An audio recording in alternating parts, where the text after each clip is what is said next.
Hello everyone, आज की class में हम लोग स्टार्ट करेंगे अपना पॉइंट नंबर 5 से, जो इम्पोर्टेंट पॉइंट है हमारा। इम्पॉर्टेंट पॉइंट्स के पॉइंट नंबर 5 से स्टार्ट करते हैं और वो है प्रपोज डिविडेंड।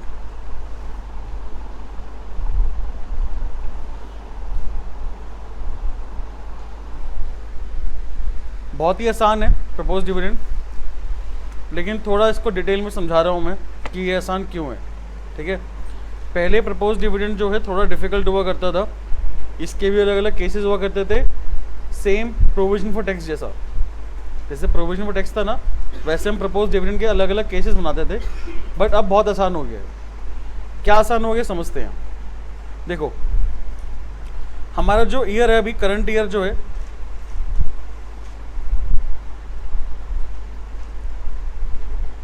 वो है 2023-24। क्लियर? हमारा करंट ईयर कौन सा है? 2023-24। प्रीवियस ईयर जो है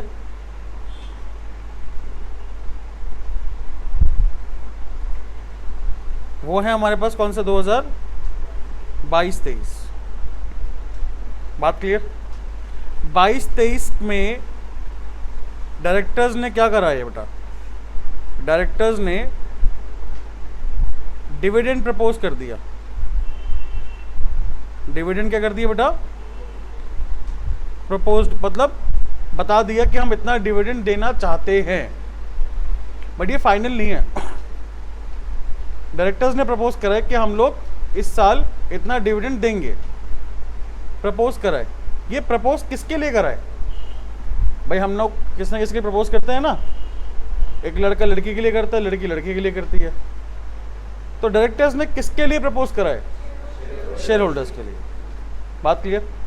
तो प्रपोज जो करा है या प्रपोजल जो दिया है डिविडेंड देने का, वो दिया है किसको? शेयर होल्डर्स को। और शेयर होल्डर्स की क्या होती है? मीटिंग। उसे क्या बोलते हैं हम लोग?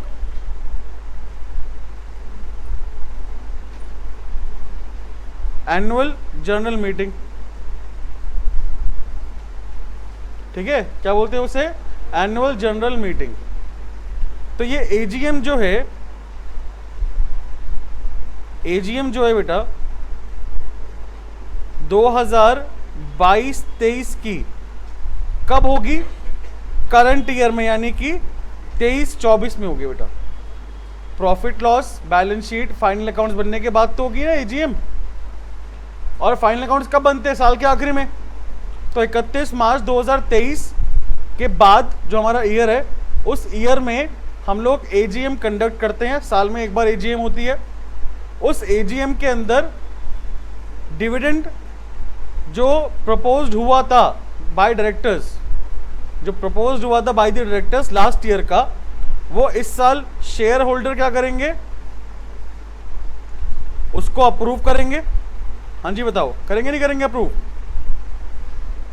उसको अप्रूव करेंगे और साथ साथ हम लोग क्या कर देंगे? पे भी कर देंगे। यहां बात समझ में आई आपको? तो करंट ईयर में जो डायरेक्टर्स डिविडेंड प्रपोज करेंगे वो कब पे होगा? अगले साल पे होगा ना। कब पे होगा? बात क्लियर है? अच्छा, आप एक चीज मुझे बताओ, जो डिविडेंड प्रपोज कर रहे हैं हम लोग, वो माइनस में तो होगा ना प्रॉफिट लॉस अकाउंट से, है ना? तो जिस साल मैं डिविडेंड प्रपोज कर रहा हूं उस साल ही माइनस कर दूंगा, या जिस साल पे होगा उस साल माइनस करूंगा? प्रॉफिट लॉस में से। प्रॉफिट लॉस में समझना बात। जैसे प्रोविजन फॉर टैक्स है ना, प्रोविजन फॉर टैक्स हमने क्या करा? इस साल प्रोविजन बनाया, बट वो पे कब होगा? अगले साल। तो हम लोग करंट ईयर में प्रॉफिट लॉस में से प्रोविजन फॉर टैक्स माइनस कर देते थे, करते ना। बात क्लियर? लेकिन एक्चुअल में पे कौन सा होता था? लास्ट ईयर वाला। इस साल प्रॉफिट लॉस में से माइनस कौन सा होता था? करंट ईयर वाला प्रोविजन। करंट ईयर में प्रॉफिट लॉस में से प्रोविजन माइनस कौन सा होता था? करंट ईयर वाला। लेकिन एक्चुअल में कैश कौन सा जाता था हमारे पास से? लास्ट ईयर वाला जाता था। ये याद है इतना? तो क्या यही सेम सिनेरियो यहां पे अप्लाई होगा या नहीं होगा? सोच के बताओ। सबसे पहली बात, प्रपोज डिविडेंड ना हमारे लिए कंटिंजेंट लायबिलिटी है। क्या है बेटा? Contingent liability. फिक्स तो है ना हुआ यार कि मुझे इतना ही पे करना है, और मैं कोई प्रोविजन तो ना बना रहा हूं। प्रोविजन क्या होता है? कि एस्टिमेट। क्या यहां क्या मैं प्रोविजन फॉर प्रपोज डिविडेंड बना रहा हूं क्या? यहां तो प्रपोज डिविडेंड को ही माइनस करूंगा। प्रॉफिट लॉस में से मैं कौन सा अमाउंट माइनस करूंगा? जो मैंने एक्चुअल पे करा होगा वही तो माइनस करूंगा। प्रोविजन फॉर टैक्स का सिनेरियो अलग था। वहां तो हम क्या कर रहे हैं बेटा? एक एस्टिमेट लगाकर प्रॉफिट में से एक अमाउंट निकाल देते हैं टैक्स पे करने के लिए। क्या यहां पे कोई एस्टिमेट लगा रहे हैं क्या? जैसे इंटरेस्ट है, इंटरेस्ट जो एक्चुअल पे होता है वही तो मैं माइनस करता हूं। कहां से? प्रॉफिट लॉस अकाउंट में से। नहीं बात क्लियर? डिविडेंड में भाई इंटरेस्ट मेरा एक्सपेंस है कि नहीं है? इंटरेस्ट क्या है मेरा? तो जो मैंने एक्चुअल में पे करा होगा या जो मेरा ड्यू होगा, फिक्स मतलब पे या ड्यू, चाहे पे करा या नहीं करा, बट वो फिक्स्ड हो गया कि हाँ मुझे इतना पे करना है। एस्टिमेट नहीं है, फिक्स्ड हो गया कि मुझे इतना पे करना है। तो वही अमाउंट को मैं प्रॉफिट लॉस में से माइनस करूंगा। बात क्लियर? और मुझे ऐड बैक क्यों करना है? क्योंकि मुझे इंटरेस्ट को शो कहां पे करना होता है? फाइनेंसिंग में। यही सेम कॉन्सेप्ट डिविडेंड में भी अप्लाई होता है। डिविडेंड भी मेरा क्या है? एक्सपेंस है। क्या है मेरा? जब वो एस्टिमेटेड अमाउंट कन्वर्ट हो जाएगा फिक्स्ड अमाउंट में, जो एस्टिमेटेड अमाउंट है वो जब कन्वर्ट हो जाए किसमें? फिक्स्ड अमाउंट में, वही अमाउंट को तो मैं प्रॉफिट लॉस में से माइनस करूंगा, और वही अमाउंट मैंने पे भी करा होगा। भाई बात क्लियर है कि नहीं? जो एस्टिमेटेड अमाउंट मैंने सोच के चला था, जैसे डायरेक्टर्स ने एक एस्टिमेटेड अमाउंट बताया कि इतना हम डिविडेंड देना चाहते हैं, क्या ये फिक्स्ड है क्या? नहीं ना। ये फिक्स्ड कौन करेगा? Share holder. कब करेंगे? अगले साल। कब करेंगे बेटा? अगले साल। तो अगले साल जो हम डिविडेंड पे कर रहे हैं वो कब का कर रहे हैं? लास्ट ईयर का। कब का कर रहे हैं बेटा? लेकिन मैं वो एक्सपेंस अपना कब का मानूंगा? मतलब कैश फ्लो में, कैश फ्लो के अंदर प्रॉफिट लॉस में से मैंने कितना माइनस करा होगा? लास्ट ईयर का ही माइनस करा होगा ना। अपना खर्चा कब का दिखाऊंगा मैं? लास्ट ईयर का दिखाऊंगा। नहीं बात समझ में आई? दोबारा सुन लो एक बारी। 2022-23 और 2023-24 डिविडेंड जो है वो है 2022-23 का। क्लियर? लेकिन ये डिविडेंड हमारा एस्टिमेटेड है। क्या है बेटा? ये जाके फिक्स डिविडेंड कब हुआ है? 2023-24 में। तो जो 2022-23 का अमाउंट है वो फिक्स कब हुआ है? 2023-24 में हुआ है। तो इसलिए 2023-24 में प्रॉफिट लॉस अकाउंट में मुझे ये अमाउंट क्या करना पड़ेगा? डेबिट करना पड़ेगा। भाई कोई डाउट? पक्की बात? तो मैं ये अपना एक्सपेंस करंट ईयर का मान लूंगा। हालांकि डिविडेंड कब का है? वो लास्ट ईयर का है। कब का?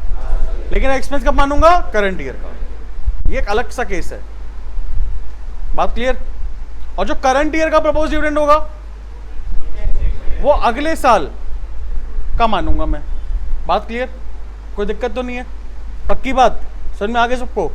तो यहां पर ना भाई ध्यान दो। अब देखो कितना आसान है। यहां पे समझने में थोड़ा दिक्कत आई होगा आपको, लेकिन इसका जो प्रैक्टिकल एक्सपोजर है कितना आसान है। हमारे पास बैलेंस शीट गिवन होगी एक,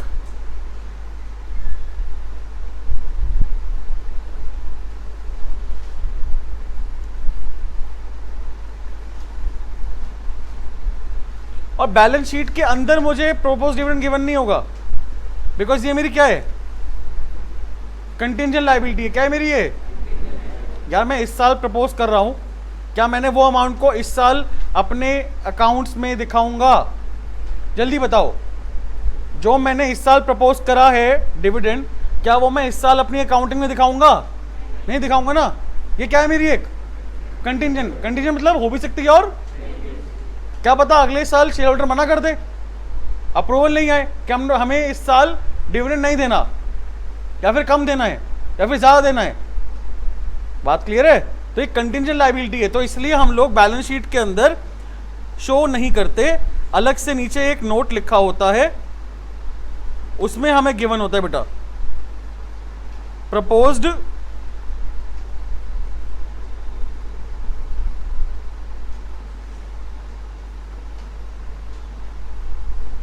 डिविडेंड। ठीक है, 2023 का हमारे पास गिवन है 15,000 और 2022 का कितना गिवन है हमें 10,000। ये 2023 का है हमारा और ये 2022 का है। क्या करना है हमें? हाँ जी, इसका सॉल्यूशन क्या होगा? इसका सॉल्यूशन होगा ये जो 10,000 रुपीज है ना, 2022 वाला 10,000 रुपीज प्रीवियस ईयर वाला अमाउंट, ये अमाउंट को हम लोग ऑपरेटिंग एक्टिविटी में कर देंगे प्लस। क्यों? क्योंकि मैंने इस अमाउंट को प्रॉफिट लॉस में माइनस करा होगा, मैं डेबिट करा होगा, अपना एक्सपेंस माना होगा। लेकिन मुझे ये आउटफ्लो होते हुए कहाँ दिखाना है? फाइनेंसिंग में दिखाना है। तो फाइनेंसिंग में क्या होगा? कितना आसान है, प्रपोज डिविडेंड आपके सामने आए तो आपको करना क्या है? लास्ट ईयर वाला अमाउंट को ऐड करना है, कहां पर? ऑपरेटिंग में। और फाइनेंसिंग में क्या करना है? ये तो आपको पता ही है ना यार, डिविडेंड क्या होता है? ऑपरेटिंग में प्लस, फाइनेंसिंग में। ये तो कॉन्सेप्ट है, तो आपको पता है, समझा चुका हूं मैं आपको। अब यहाँ पे अमाउंट वाली बात थी कि क्या होगा कि सर डिफरेंस लेंगे, क्या लेंगे, कैसे करेंगे? तो कोई डिफरेंस लेना, कुछ नहीं लेना। लास्ट ईयर का जो अमाउंट होगा उस अमाउंट को आप इस साल का डिविडेंड मान लोगे। कोई दिक्कत? इसके पीछे की पूरी वजह मैंने आपको बता दी है। कोई डाउट है किसी को यहाँ पे? क्लियर है पॉइंट? हाँ जी, तो क्वेश्चन नंबर 48 कर रहे हैं हम लोग अभी।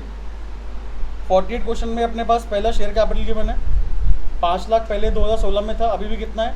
5 लाख है, तो कोई भी चेंज नहीं हुआ, स्किप करेंगे इसको यहाँ पे हम लोग। फिर रिजर्व एंड सरप्लस में नोट नंबर 1 गिवन है यार, है ना? तो नीचे नोट नंबर 1 देखते हैं क्या लिखा हुआ है। सरप्लस है balance and statement of profit loss, पहले नेगेटिव का 25 है, अभी कितना है? 1 लाख पॉजिटिव में है। तो यानी कि हमारे पास इस साल नेट प्रॉफिट कितने का हुआ? कोई बताएगा नेट प्रॉफिट कितने का हुआ यार? पहले 25,000 लॉस था, अभी 1 लाख रुपए का प्रॉफिट है। कितना का होना चाहिए? 1,25,000। ठीक है, हमेशा याद रखना कि नेट प्रॉफिट हम कैसे निकालते हैं? क्लोजिंग माइनस, आवाज नहीं भाई, अब आवाज नहीं, क्लोजिंग माइनस ओपनिंग। बात क्लियर? क्लोजिंग हमारा 1 लाख है, ओपनिंग माइनस का 25 है, तो माइनस माइनस प्लस 1,25,000 रुपये। क्लियर है बेटा पॉइंट? चलिए नेक्स्ट पॉइंट है हमारे पास long term liability, note number 2। तो नोट नंबर 2 देखते हैं क्या लिखा हुआ है। 10% का डिवेंचर है, पहले 1.5 लाख था, अभी कितना है? 2.5 लाख। कहाँ पे आएगा? फाइनेंसिंग में आएगा। फाइनेंसिंग में लिखेंगे हम लोग इशू ऑफ 10% डिवेंचर। कितना डिफरेंस है? 1 लाख का डिफरेंस है, 1 लाख रुपए हम लोग प्लस कर देंगे यहाँ पे। क्लियर? अच्छा, यहाँ पे हमारे पास 10% का इंटरेस्ट है, तो इंटरेस्ट की कैलकुलेशन करनी पड़ेगी। नीचे देखते हैं कुछ पॉइंट गिवन है क्या अपने को? बिल्कुल गिवन है, एडिशनल इन्फॉर्मेशन गिवन है। 1 लाख रुपए का जो हमने 10% डिबेंचर इशू करा है वो हमने कब करा है? 31 मार्च 2017 को, यानी क्लोजिंग डेट पे करा है। तो यानी कि हमारे पास पूरे साल डिबेंचर कितने का रहा? 1.5 लाख रुपए के डिबेंचर है। 1 लाख रुपए के डिबेंचर हमने लास्ट में इशू करे हैं, तो हम लोग इंटरेस्ट 1.5 लाख के पे करेंगे। 10% कितना होगा? 15,000 रुपये। फाइनेंसिंग माइनस करेंगे भाई, इंटरेस्ट ऑन डिबेंचर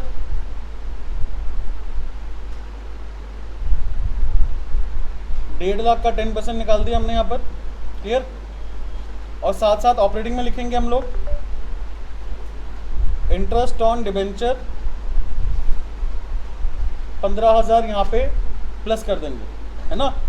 ऑपरेटिंग में प्लस, फाइनेंसिंग में माइनस।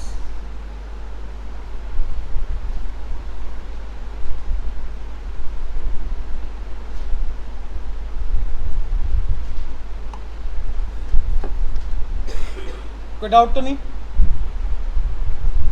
चलिए नेक्स्ट है बेटा हमारे पास यहाँ पर short term borrowings, note number 3 है। तो नोट नंबर 3 देखते हैं क्या गिवन है हमें यहाँ पे। बैंक ओवरड्राफ्ट पहले था 1 लाख, भी कितना है 1.5 लाख। मैंने लास्ट क्लास में आपको बताया था बैंक ओवरड्राफ्ट के बारे में। कौन सी एक्टिविटी का पार्ट है ये, फाइनेंसिंग का। तो यहाँ पे हम लोग लिखेंगे बैंक ओवरड्राफ्ट। हालांकि ये करंट लाइबिलिटी में आ रहा है, करंट लाइबिलिटी की चीज़ें कहाँ पे आती है, ऑपरेटिंग में आती है, लेकिन ये बैंक ओवरड्राफ्ट जो है प्योर फाइनेंसिंग एक्टिविटी है। हमने यहाँ पर पहले हमारे पास 1 लाख रुपये अमाउंट था, भी कितना है 1.5 लाख। तो इसका मतलब 50,000 रुपये हमने बैंक से लोन लिया एक तरीके से, 50,000 रुपये लोन लिया एक तरीके से हमने बैंक से। तो ये प्लस में आएगा भाई, है ना, इन्फ्लो है हमारा। कोई डाउट? उसके बाद भाई हमारे पास गिवन है बेटा short term provision, note number 4। Note number 4 पे आते हैं। नोट नंबर 4 में क्या गिवन है, प्रोविजन फॉर टैक्स। और नीचे हमारे पास कोई एडिशनल इन्फॉर्मेशन नहीं है ना टैक्स के बारे में। तो क्या करेंगे, लास्ट ईयर वाला माइनस करंट ईयर वाला प्लस।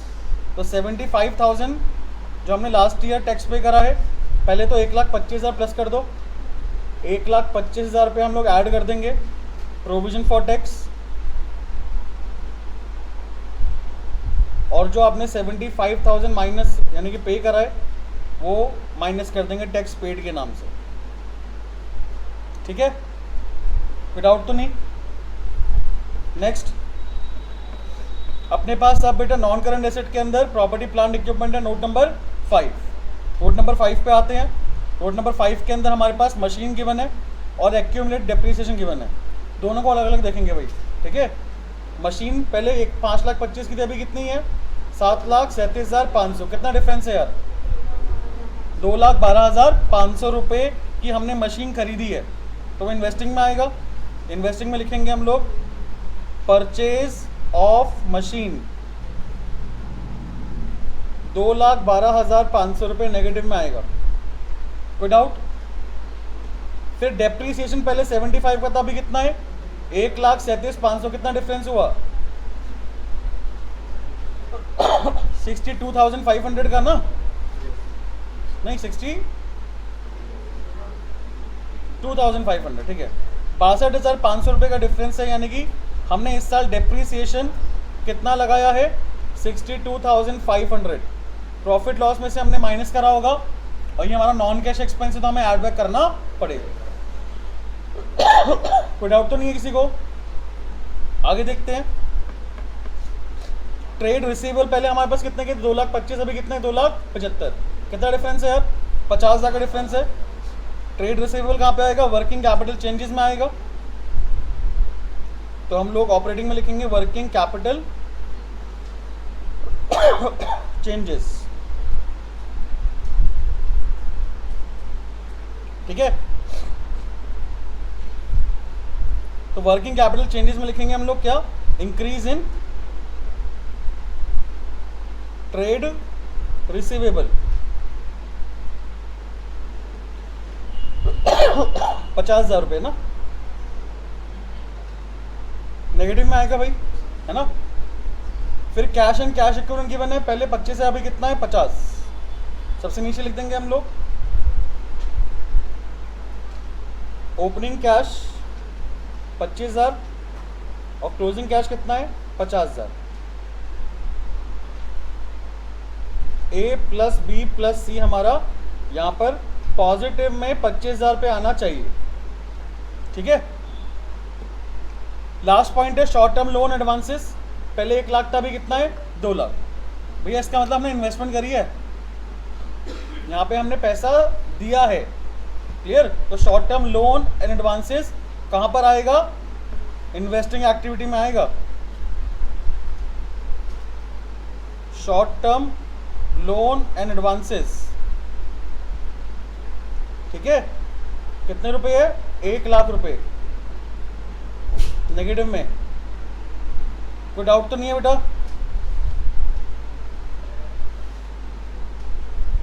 लास्ट हमारे पास आ गया पॉइंट प्रोपोज डिविडेंड, कहीं गिवन नहीं था, कहाँ गिवन है नोट में।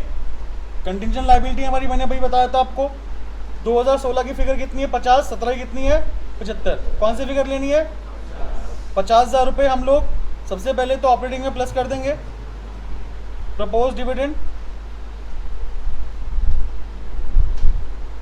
50,000 रुपीज ऑपरेटिंग में प्लस कर दिया हमने। और फाइनेंसिंग में क्या करेंगे बेटा, प्रपोज्ड डिविडेंड फाइनेंसिंग में 50,000 रुपये माइनस कर देंगे। क्लियर? चलिए, तो यहां पे हमारा 85,000 पॉजिटिव में आ गया क्या, cash flow from financing activity. 3,12,500 रुपये नेगेटिव में आ गया हमारा क्या, cash used in investing activity.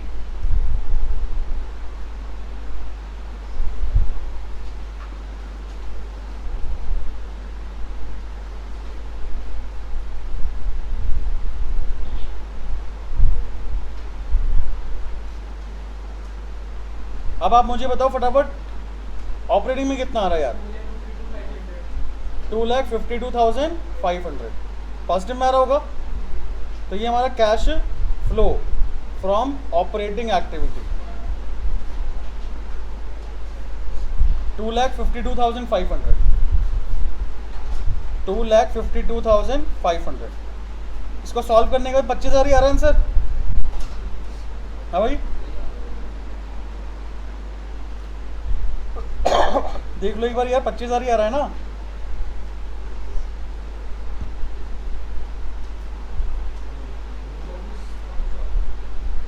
$24,500 आ रहा है, नहीं 25 आएगा बेटा। तीनों आंसर सही है हमारे। 252,500 ठीक है, 3,12,500 ठीक है, 85 ठीक है, ठीक है 25 ही आएगा। कोई दिक्कत तो नहीं यहाँ पे किसी को। चलिए मिलते हैं नेक्स्ट क्लास में, टिल देन बाय।